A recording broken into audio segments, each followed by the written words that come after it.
Well, hello and welcome, modelers. TrekWorks here with you again. Well, today I'm doing an out-of-box review of the brand new from Round 2 Models Deep Space 9 kit. This one's just been out for a couple of weeks now. This is a really nice little kit. It's been re-released and it's now molded in clear versus the original styrene kit that we all are used to. This one comes with a cool little U.S.S. Defiant molded in scale to display along with this model. On the back side here you can see we've got a nice box artwork there. There's some new decal, a brand new decal set that's included with this, and display stands also included. And again, this one's molded in clear, so it's designed to be lit. That's going to be a fun project. I'll be building this one a little bit down the road, and I'd like to show you what's inside of the package now. I'll set the camera up on a better angle here and we'll start taking a look at what this kit comes with. Be right back with that. Okay, everybody, well, I thought I'd start off with the instruction sheet here first and just kind of pan over it real slow for you in macro mode here so you can get a little bit of a look at the instruction sheet. Now, my old DS9 kit is the standard version, not the fiber optic one, so my instruction sheet and assembly part looks exactly like this on the front page. The assembly procedure and the order that you assemble, it's all the same on this kit versus the old one. Where we see a little bit of difference now is at the back side, where we see first of all that we've got the instructions for assembling the Defiant, and then up here we have some decal placement suggestions for the updated decal set, and I'll show you that here in just a second. And you see that there are some differences in the paint detailing.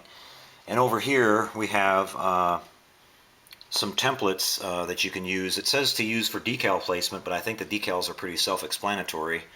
You could probably use these for doing some window placement if you're going to light this. Now, when I get around to building this, I'll probably build it the same as I did on the Enterprise D. I'll paint the outside of it with some light blocking paint, and then I'll come back and start scraping and drilling, maybe using small drill bits to work in some of the windows just by creating little spots through the paint here and there. And so that should work pretty good. It worked great on the Enterprise.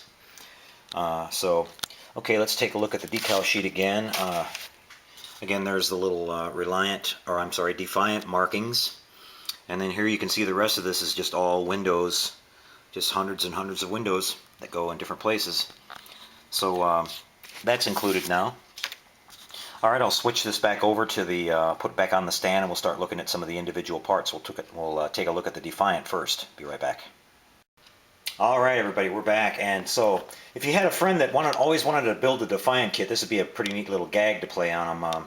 Tell them that you found a Defiant kit and send it over to them, and tell them it's a gift, and when they get this thing, they'll have a pretty good surprised expression on their face, I think.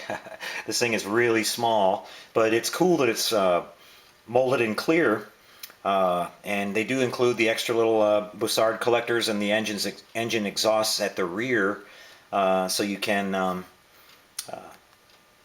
do some lighting on this one.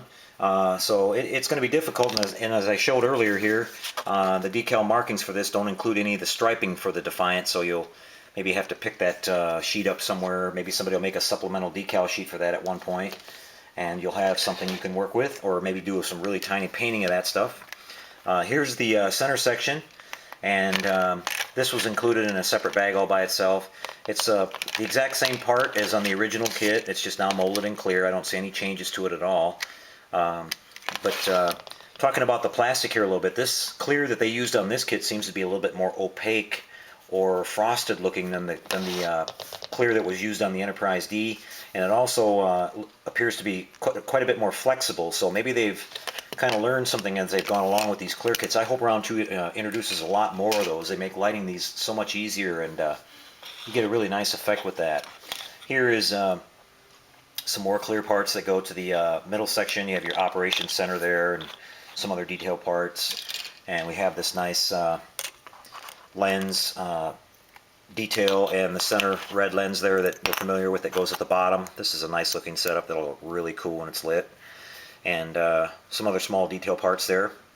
And we have basically just the outer ring parts here, which are, I'm not going to show you every single one because they're pretty much all the same, but if you built this model or if you've seen the kit, you know you're familiar with it. Again, I don't see any difference in any of these parts other than they're now molded in clear, and you have the really nice engraved Let me turn this piece around so you can see a nice view of that. You've got the really nice engraved Cardassian kind of architecture going on all around this, and the detail on that seems to be nice and crisp and clear.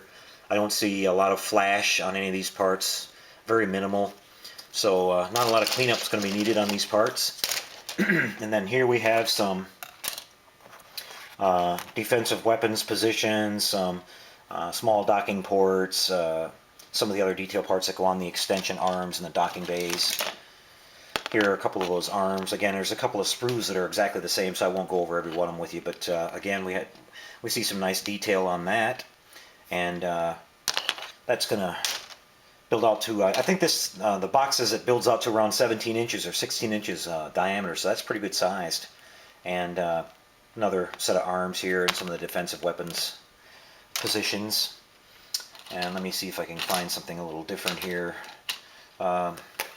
Here's another small sprue which includes a runabout that's in two pieces here. And if you did some lighting on that, that would be very, very tiny, but I think it was included in the original kit as well. I can't be positive on that, but there's about 4 of them on different sprues that are in this kit, and they're all the same.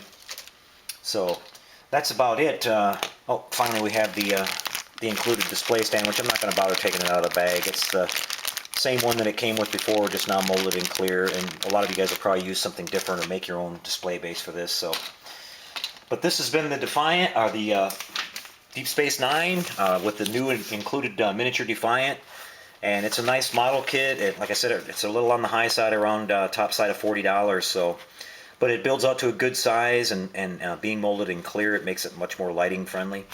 So I'm sure it's going to be a pretty popular kit. I think it's been out for about 2 weeks now, and hopefully round 2 does well with this one, and we'll see more of these clear version releases for us folks out there that like to light our models. So I hope you enjoyed the review. I'll catch up with you next time with our continuing build of our Polar Lights round 2 1/350 scale classic Enterprise build. Will be finishing up the secondary hull. We're just about done installing all the lighting in the windows on that, and things are looking pretty good. So until I catch up with you on the next one, happy modeling, everyone.